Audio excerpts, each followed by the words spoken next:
નમસ્કાર, આપ જોઈ રહ્યા છો યુટીસી ન્યૂઝ। સમગ્ર ગુજરાતમાં રેડ એલર્ટ બાદ ઘણા જિલ્લાઓમાં એવા પૂર આવ્યા છે કે જેનાથી જનજીવન પ્રભાવિત થયું છે। વાત વડોદરાની કરીએ તો વડોદરામાં પણ જે પૂર આવ્યું છે તેના કારણે 72 કલાક સુધી લોકોનું જીવન બેહાલ થઈ ગયું હતું। સમગ્ર રાજ્યમાં અને વડોદરામાં જ્યારે પૂરની વાત ચાલી રહી છે, પૂરને નિયંત્રણ કેવી રીતે કરી શકાય તેની વાત ચાલી રહી છે, ત્યારે અમે આજે આવી ગયા છે ખટંબા ગામમાં અને ખટંબા ગામમાં પાણીના નિકાલની જે વ્યવસ્થા કરવામાં આવી છે, આ વ્યવસ્થા વડોદરાના પ્રશાસનિક લોકોએ પણ આવીને જોઈ જવી જોઈએ, કેમ કે આ વખતે ખટંબા ગામમાં પૂરનું જે પાણી છે તે રોકાયું જ નથી, પાણીનો નિકાલ થઈ ગયો છે, એ પણ બિલકુલ નજીવા ખર્ચે। એટલે કહેવાય ને કે જ્યાં આગળ સારું વહીવટ હોય તો પૂરનું પાણી પણ રોકી શકાય છે અને સાથે સાથે જે ગામ છે તેને આપણે પૂરગ્રસ્ત થવાથી પણ બચાવી શકીએ છીએ। આજે આપણી સાથે ખટંબાના જે સરપંચ છે કમલેશભાઈ વાળાન, તે બી આપણી સાથે છે અને તેમની સાથે પણ આપણે ચર્ચા કરીશું। કમલેશભાઈ, અમે વડોદરાથી આવ્યા છે અને વડોદરામાં જે પૂરની પરિસ્થિતિનું નિર્માણ થયું, લોકો કોર્પોરેશન પર આક્ષેપ કરી રહ્યા છે કે તમારો વહીવટ બરાબર નથી, તમારામાં આવડત નથી, દર વખતે પૂર આવી જાય છે।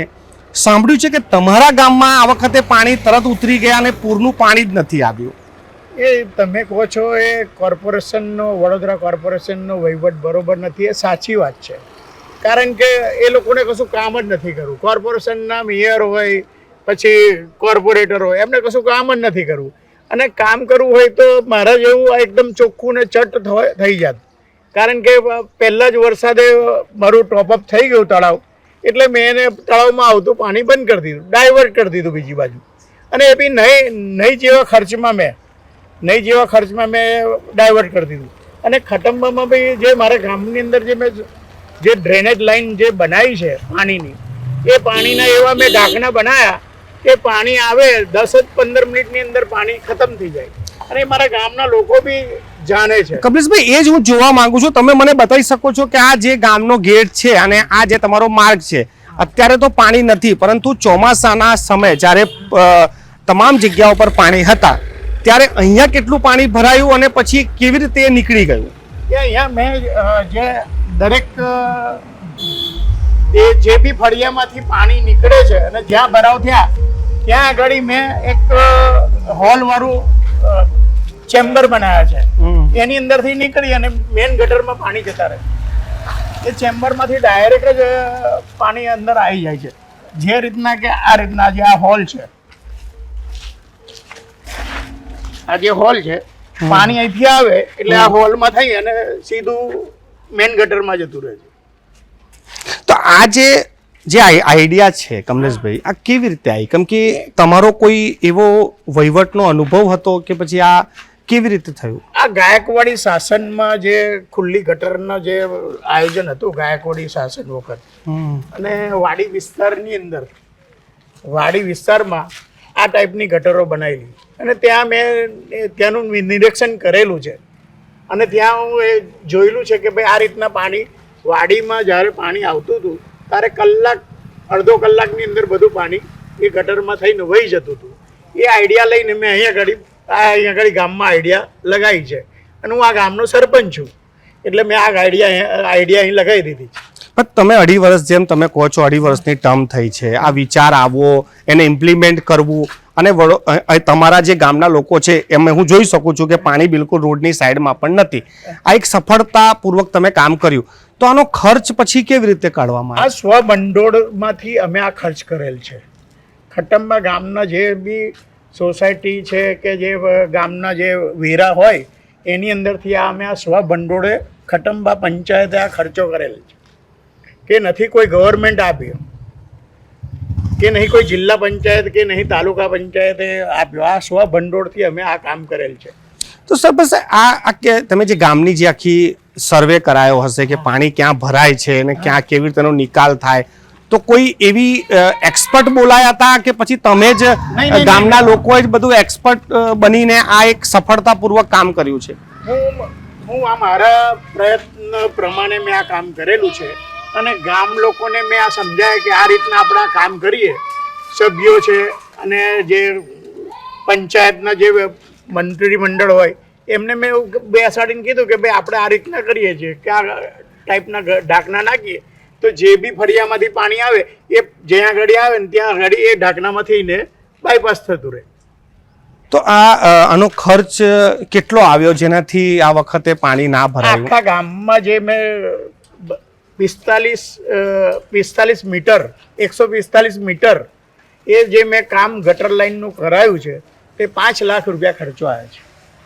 તો હવે હું એ જ સવાલ પૂછું છું કે વડોદરાથી હું આવ્યો છું. વડોદરામાં જે કાઉન્સિલર છે, મેયર છે, સ્ટેન્ડિંગ કમિટી છે, કમિશનર છે, એમને લોકો સવાલ પૂછી રહ્યા છે કે દર વખતે પાણી ભરાઈ જાય છે, પાણીનો કોઈ યોગ્ય નિકાલ નથી થતું. તો આ તમારા ગામમાં એકદમથી નિકાલ થઈ ગયો તો શું શીખવું જોઈએ લોકોએ? એ લોકોએ શીખવું છે એ એકલો અનગઢ વહીવટ કરે છે ફાલતુ. જે સફાઈ કામદારો હોય એમને 3 પાળીમાં રાખવા જોઈએ. જે સફાઈ કામદારો છે એમને 3 પાળીમાં રાખવા જોઈએ. 8-8 કલાકને એક રાત્રે બી એ સફાઈ કરે, પાળી એમની બદલાતી રહે તો સફાઈ બી એકદમ ટોપ રહે. તમે કોઈ વિસ્તાર જોયો કે આ વડોદરામાં આ વિસ્તારમાં પાણી ભરાયું અને તમે જો ત્યાંના કોઈ એવા કોઈ વહીવટ કરતા હોત તો તમે શું કરત ત્યાં આગળ? હું તો તાત્કાલિક પહેલા એને વરસાદ પહેલતા જ બધી ગટરો સાફ સફાઈ કરાવે, કોઈ દબાણ કર્યું હોત જે ગટરની ઉપર તે સાફ સફાઈ કરાવે અને એકદમ ચોખ્ખી પાણી પડે કે તરત નીકળી જવું જોઈએ.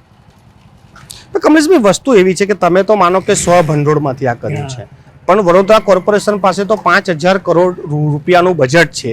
આઈએસ ઓફિસરો ત્યાં મ્યુનિસિપલ કમિશનર છે, એન્જિનિયરો છે અને આટલા ભણેલા ગણેલા લોકો પણ વડોદરા શહેરમાં છે. તો પછી આ પ્રકારનું વહીવટ કેમ નથી થતું? એમને શું બસ ખાયકી છે, પ્રજાના પૈસે લહેર કરવી, કામ નહીં કરવું. તમે જે શરૂઆતમાં કીધી કે તમારા ગામમાં વધારાનું પાણી ના આવે એના માટે તમે 2,000 રૂપિયા ખર્ચીને પાડ બનાવી. મેં ખાલી 2,000 રૂપિયામાં તળાવને બચાવ્યું છે અને ગામને બી મેં બચાવ્યું છે. ગામમાં તો બિલકુલ મારા દરેક ગામના વ્યક્તિને પૂછી જો કે અહીંયા ઘડી પાણી ભરાય છે? નથી ભરાતું. 10-15 મિનિટની અંદર પાણી બધું જ જતું રહે ગમે એટલો વરસાદ પડે. પહેલા આ તમે જે કહો છો પહેલા ભરાતા હતા પાણી ગામમાં? એ ગામવાળાને પૂછો, કારણ કે હું છું ગામવાળાને આ બધાને પૂછી લો. આ મારા ગામના નાગરિકો છે એમને ખબર છે. પણ તમે બી આ ગામના જ છો ને, પહેલા પાણી ભરાતા હતા? પહેલા પાણી ભરાતા. એ આઈડિયા લઈને મેં આ બે બનાવ્યું એટલે બિલકુલ બંધ થઈ ગયું. એટલે તમે સમસ્યા જોઈને પછી એનું નિરાકરણ લાયા? હા, સમસ્યા જોયેલી છે મેં પાણીની એટલે એનું મેં નિરાકરણ લાવી દીધું છે.